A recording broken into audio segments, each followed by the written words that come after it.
What's going on, everyone? My name is Twig, and today we are talking about South of Midnight, a new third-person action adventure title that released into advanced access a few days ago, with the official release date coming tomorrow on April 8th.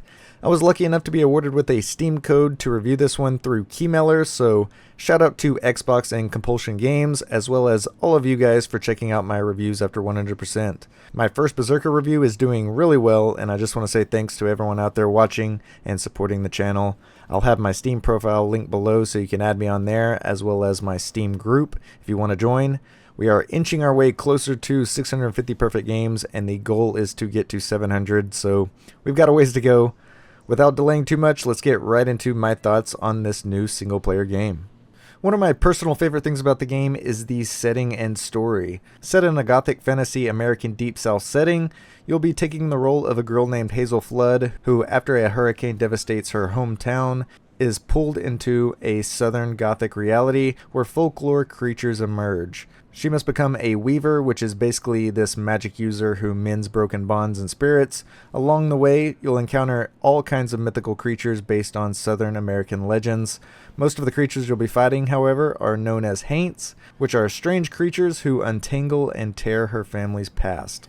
Combat overall is fine, but as I progressed deeper into the game, where I unlocked most abilities, it became a little repetitive, so much so that I just turned my difficulty down from normal to Scryer, which is like very easy.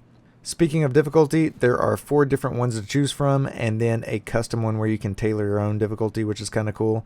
Once I checked out the achievements and noticed there wasn't one for beating the game on normal or advanced, I went down to the easiest. The difficulty can be changed anytime, and it's good to note that changing the difficulty is also a quick way to reset the boss fights when you're going for the no-hit achievements. Back to the combat though, as a whole it is just a pretty simple system. You have your basic attack that creates a chain combo with each time you press the attack button, and then as you play you'll unlock more abilities to chain together that are on cooldowns.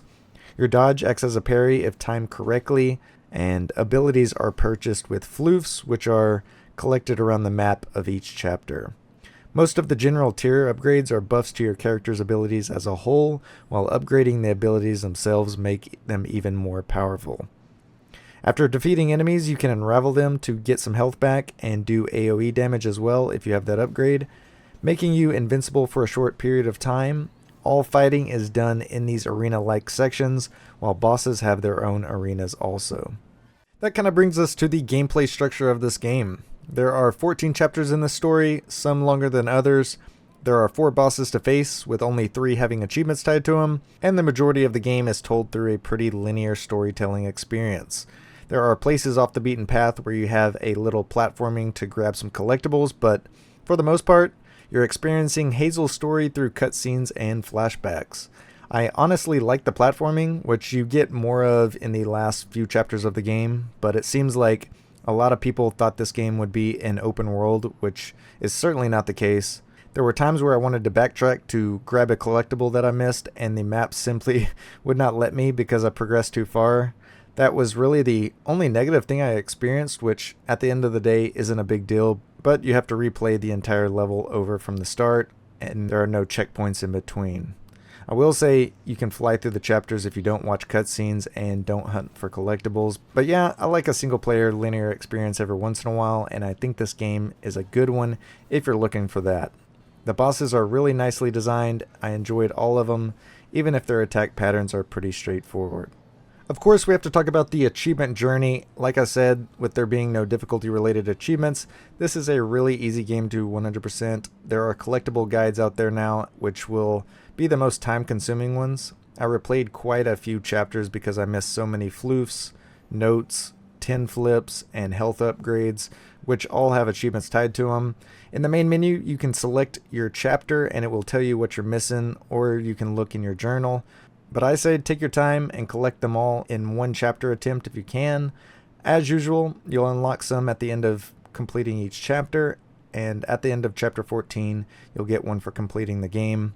I'm not going to spoil anything story related. Each boss has an achievement tied to them for defeating them for the first time, and then for no hitting them. The spider boss took me the most tries, but ultimately wasn't too bad. As you find all the floofs, you'll accumulate enough to purchase all the upgrades for each ability, and then that's pretty much it. My two favorite things besides the no-hit achievements in this game are the soundtrack and the stop-motion graphics. The music is really good, and I can't forget to mention the voice actors. They did an incredible job at making their characters unique and bring the world to life. A couple of the tracks, especially the boss music, was awesome, and I was just vibing. I think the graphics are an acquired taste, and some people will like it, and if you end up not being a fan of the stop-motion, you can turn it off, but the cutscenes will still be in it. It's just unique, and I think it ties the game together really well and makes it memorable to me. I downloaded South of Midnight on my Steam Deck and played through a chapter on there. I didn't run into any issues other than a slight dip in FPS with default settings. It is Steam Deck verified, but I've heard that some areas of certain chapters are more demanding than others. I really appreciate you taking the time to check out this review. If you stayed this long, a like would be much appreciated. I think this game is a good pickup if you're looking for an interesting single-player title with good folklore and music. The characters are fun and the story is heartfelt. I had a good time with it and look forward to see what Compulsion Games cooks up next, seeing this is their first game since being under Xbox Game Studios. I still need to play We Happy Few, but that's all I have for this one. I will catch you all in the next one. Have a blessed week. Peace.